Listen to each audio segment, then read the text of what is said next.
Magandang araw mga boss. Ah, Ngayon ipapakita ko sa inyo yung gagawin kong eksperimento dito sa carb air cleaner ko. Kasi ang nagiging problema ko nito, wala na siyang airbox.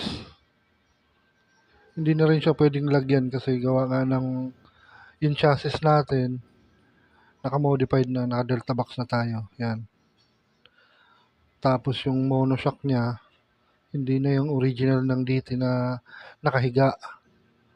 Yan, nakatayo na siya. Ganyan. Dahil modified swing arm na tayo. So problema ko ngayon, wala nang space, halos malapit na yung ito dito sa monoshock. Wala na mapaglagyan ng airbox. Okay na rin sana to na open. Sa totoo lang, mas maganda siyang itono, mas maganda siyang ibirit pag open. Kaya lang ang problema nga, gaya ngayon tag-ulan na, pinapasok ng tubig. Open yan eh. Dati gumagamit ako ano lang, yung velocity cap.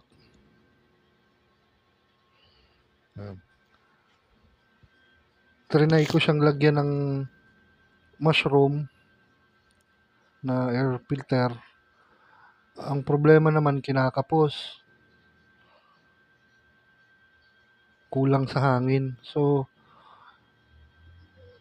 iniisip ko, paano ko magagawa ng paraan na malagyan ng mushroom pero dalawang mushroom. Dahil nga, isa lang naman yung kabitan. Ito. So, yan siya.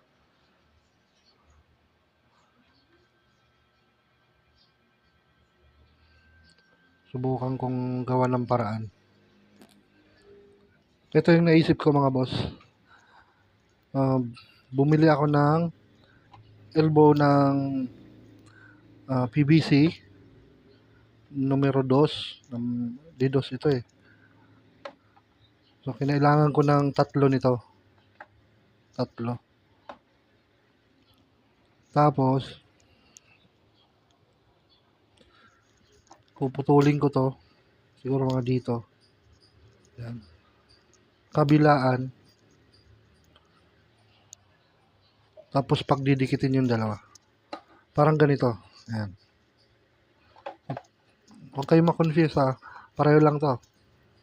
Naputulan lang ito. Yan. Kaya umiksi. Pareho lang yan. Tapos pinagdikit ko. Para mas matibay, nilagyan ko ng, ito may extra ko dito na pipe. Ayan. Nilagyan ko sa ilalim, parang ganito. Nakadugsong yan sa ilalim, ganyan. Tapos, super glue na lang. Plano ko pang i-epoxy ito eh, para mas tumibay. So, ganyan na. Ganon din dito sa kabila. Dalawang dulo. Nilagyan ko rin ito. Tapos super glue. Ngayon,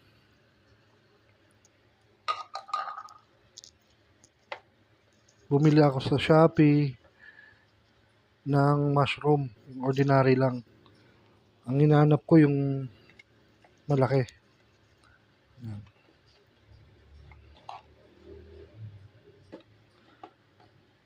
Ito kasi ang sukat nito halos 60 mm. So, buti naman may nahanap tayo, 60 mm. Saktong-sakto lang. 60 o 58. So, dalawa itong binili kong mushroom.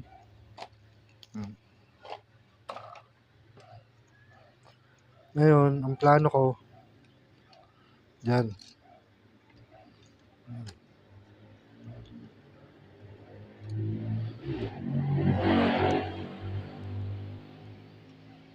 Dalawahan. Ngayon, ang problema natin, paano natin ikakabit yan sa karburador. So, kakailanganin natin yung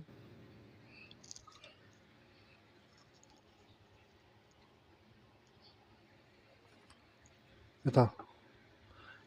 Ito yung magko-connect dun sa carb. Ganun. Tapos plano kong i-epoxy itong ganun. Yan.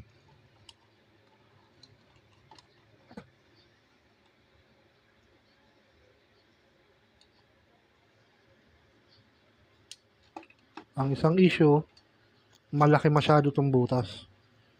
Kasi yung sa 30 mm na carb, yung sa yung venturi ng hangin nun is 48 lang, 48 to 50. Ito malaki to, 60 ito.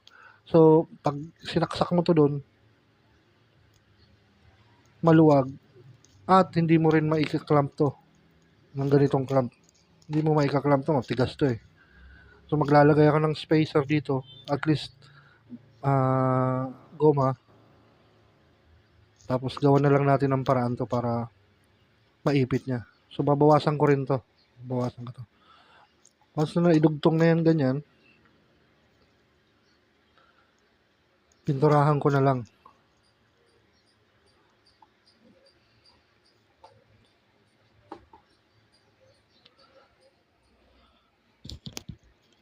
Ito na yung ginawa ko mga boss. Naidikit ko na. Yan. Naka-epoxy na yan. Tapos pininturahan ko na rin.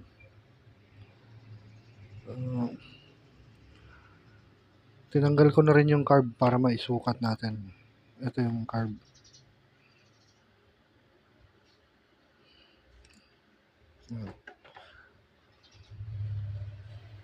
Gaya nga ng sinabi ko kanina, malaki to. Kasi pag ganyan yan dapat oh. Ang laki ng siwang. Yung ginawa ko, naghanap ako ng goma. Yan oh. Yan yung magiging spacer. Yan, saktong-sakto lang. Tapos ito, para ma-clamp natin, nilagyan ko nito siwang. Ano, kabilaan.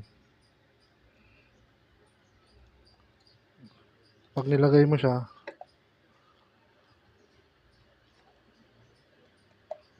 yan. Ika-clamp mo na lang, okay na. Yan.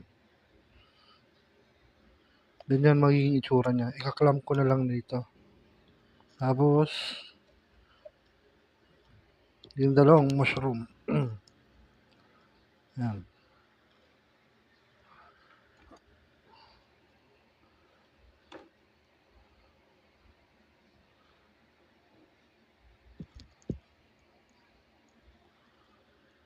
May clamp din to dito, dalawa.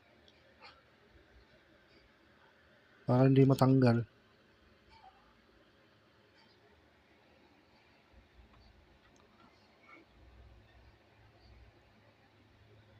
Susubukan natin kung